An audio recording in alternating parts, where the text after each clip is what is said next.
নমস্কার বন্ধুরা, আশা করছি আপনারা সবাই ভালো আছেন আর আমরাও খুব ভালো আছি। আজ 1 জানুয়ারি 2024। 2023কে বিদায় দিয়ে আমরা 2024কে বরণ করে নিয়েছি। আশা রাখছি আপনাদের সবার 2024 খুব ভালো যাবে, তারা আমার কাছে এই প্রার্থনাই করি। কয়েকটা দাদা বিগত 2 বছরে আমাকে কিছু জিনিস উপহার দিয়েছে। তারা আমার আশীর্বাদে অনেক কিছুই আমি পেয়েছি তারা মায়ের কাছ থেকে এবং তাদের ভক্তদের কাছ থেকে, কিন্তু এই কয়েকটা জিনিসের কথা না বললেই নয়। আজ সকালে আমাদের দোকানের এক ভাই এসে বলল যে দিদি, আপনার জন্য এক দাদা একটা গিফট এনেছে। আমি তখন ঠাকুর ঘরে পুজো করছিলাম। আমি বললাম ঠিক আছে, তুমি গিফটটা রাখো, আমি দেখব। বলল ঠিক আছে, আপনি একবার দেখুন, আপনার খুব ভালো লাগবে। আমি তো পুজো করতে করতে বাইরের কোনো জিনিস ধরি না, তাই ওকে বললাম তুমি তোমার হাত থেকে খুলেই আমাকে দেখাও। ও ঠাকুর ঘরের দরজার বাইরে থেকে আমাকে গিফটটা খুলে দেখালো। এই গিফটটা পেয়ে আমি এত আনন্দ পেয়েছি, লাখ লাখ টাকা গয়না পেলেও মনে হয় আমি এত আনন্দ আজ পেতাম না। তাই আমি আমার এই আনন্দের মুহূর্তটা আপনাদের সঙ্গে ভাগ করে নেবার জন্যে আমি আজ এসেছি। এই দাদার গিফটের মতো আগেও 2-3টে গিফট আমাকে কয়েকটা দাদা দিয়েছে, তো আমি ভাবলাম যে ওদের গিফটগুলোও আপনাদেরকে দেখাই। চলুন আমি এবার গিফটগুলো আপনাদেরকে এক এক করে দেখাই। 2021 সালে আমি দিদি নাম্বার 1-এ গিয়েছিলাম। নভেম্বরের 3 তারিখ সেই শোটা হয়েছিল ভূত চতুর্দশী উপলক্ষে। যাই হোক, আমি ফার্স্ট রানার আপ হয়েছিলাম, অনেক পুরস্কারও পেয়েছিলাম। তার কয়েকদিন পরেই আমাদের পালাতে, ডিসেম্বরের পালাতে 2 দাদা তারা মায়ের ভক্ত, তারা এসেছিলেন এবং আমাকে বললেন যে বৌমা, তোমার জন্য আমি একটা গিফট এনেছি। গিফট তো সবার ভালো লাগে, আমিও আনন্দ পেলাম যে আমার জন্য দাদা কি গিফট এনেছে দেখবো ভাবলাম। তো দাদা আমার হাতে প্যাকিং করে গিফটটা দিল। প্যাকিং খুলে আমি দেখলাম যে দাদা আমার জন্যে আমাদের দিদি নাম্বার 1-এর শো থেকে স্ক্রিনশট মেরে এই একটা আর এই একটা দুটো ছবিকে সুন্দরভাবে বাঁধিয়ে আমাদের জন্যে নিয়ে এসেছে। এটা দেখে আমার খুবই ভালো লেগেছিল, কিন্তু আমি কিছু শেয়ার করতে পারিনি, বা তখন তো এইসব ভিডিও তো জানতামও না, করতামও না বলে আমি আপনাদেরকে দেখাতে পারিনি। আজ সুযোগ পেলাম বলে আজ এটা আপনাদেরকে দেখালাম।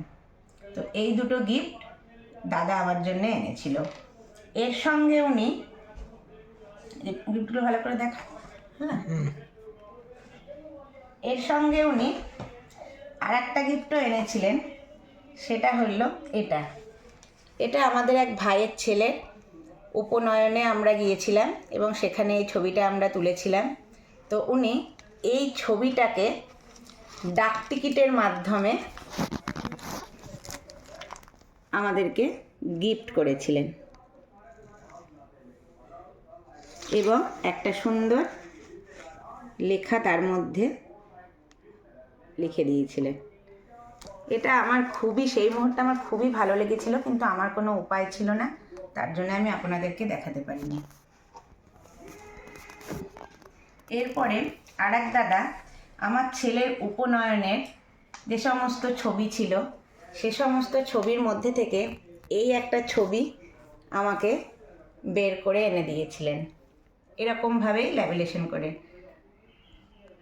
এরকমভাবেই বাঁধিয়ে আমাকে দিয়েছিলেন। আমার এটা খুব পছন্দের একটা ছবি, তাই আজ সুযোগ পেলাম যেহেতু এই ছবিটাও আপনাদেরকে দেখালাম।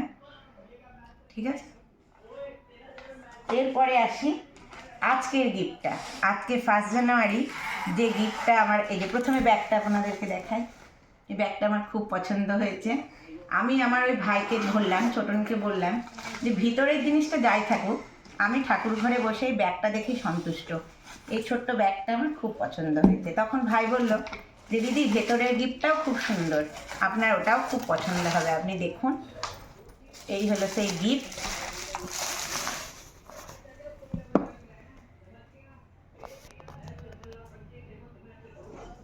দেখুন, কতটা ভালোবাসলে মানুষ অপরের জন্যে তাদের বিশেষ মুহূর্তগুলো ফেসবুক থেকে স্ক্রিনশট মেরে বার করে এরকমভাবে বাদিয়ে কাউকে উপহার হিসেবে দিতে পারে।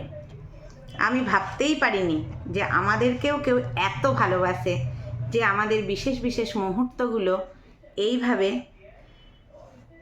আমাদেরকে উপহার করবে। আমি আজ খুবই খুশি। তারা মার কাছে আমি খুবই কৃতজ্ঞ যে মায়ের বাড়িতে বউ করে আমাকে নিয়ে আসার জন্য। আজ আমি হয়তো সেবায়িত বাড়িতে বউ হিসেবে এসেছি বহু আগের জন্মের হয়তো পুণ্যের ফলের জন্য। এক জন্মের পুণ্যের ফলে তো এটা সম্ভব হয় না। হয়তো আগের জন্মে অনেক ভালো কাজ করেছি, অনেক পুণ্য অর্জন করেছি, তার জন্যে আমি তারা মায়ের সেবায়িত বাড়ির বউ হয়ে এসেছি। এবং এই সমস্ত গিফট, এত ভালোবাসা মানুষের কাছ থেকে পাচ্ছি। যে আমার শাশুড়ি মার সঙ্গে আমাদের একটা বিশেষ মুহূর্ত, ভাগ্নের বিয়ের সময় এটা তোলা। তো কত ছোট ছোট, কতদিন আগেকার কত মুহূর্ত উনি বার করে দিয়েছেন। আমি এটা ভাবতেই পারছি না যে মানুষ মানুষকে এতটা ভালোবাসতে পারে। আর আশ্চর্য বিষয় হলো, এই দাদাকে কিন্তু আমি দেখিইনি। এই দাদা আজ পর্যন্ত কোনোদিন আমাদের বাড়িতেও আসেনি। আমি কিন্তু এই দাদাকে আজ পর্যন্ত দেখিনি। পরে যদি কোনোদিন সুযোগ পাই, দাদা যদি আমাদের বাড়িতে আসেন, তো আপনাদের সঙ্গে অবশ্যই দেখা করাবো এই বিশেষ মানুষটির। এটা আমার খুবই ভালো লেগেছে। এটা আমাদের ত্রিপুরার ছবি। গত বছর আমরা ত্রিপুরেশ্বরী মায়ের কাছে গিয়েছিলাম, তখন সেখান থেকে তোলা। কতদিন আগেকার ছবি প্লাস এখনকার অনেক রকম ছবি। এগুলো আমার ছেলের উপনয়নের ছবি। এটা আমার ছোট ছেলে তখন 3 বছর বয়স। তখন আমরা দার্জিলিং গেছিলাম। আজ সে ছেলের আমার 8 বছর বয়স, 5 বছর আগেকার এই ছবি। সেটাকেও বের করে এত সুন্দর করে দিয়েছে। আমি আজ প্রচণ্ড খুশি। এটা আমার বড় ভাগিন জামাই ও ভাগ্নির ছেলে, আমার নাতি হচ্ছে। ওদেরও একটা ছবি খুব সুন্দর দিয়েছে দাদা, পুরীর জগন্নাথ মন্দিরের কাছে। যাই হোক, এই গিফটটা আমার খুবই ভালো লেগেছে। আমি আজকে খুবই আনন্দিত। এত আনন্দ পেয়েছি যে আমি ভাবলাম যে আপনাদেরকে এই বিশেষ মুহূর্তটা আমি আমার দেখাই। তারা আমার কাছে আমি খুবই খুবই খুবই কৃতজ্ঞ যে এত মানুষের ভালোবাসা দেওয়ার জন্যে। নমস্কার, আর কিছু বলবো না। আজকে 1 জানুয়ারি। আপনারা সবাই ভালো থাকবেন, সকলকে ভালো রাখবেন, নিজের পরিবার পরিজন আত্মীয় স্বজন সকলকে ভালো রাখার চেষ্টা করবেন। তারা আমার কাছে এই প্রার্থনা করি। নমস্কার।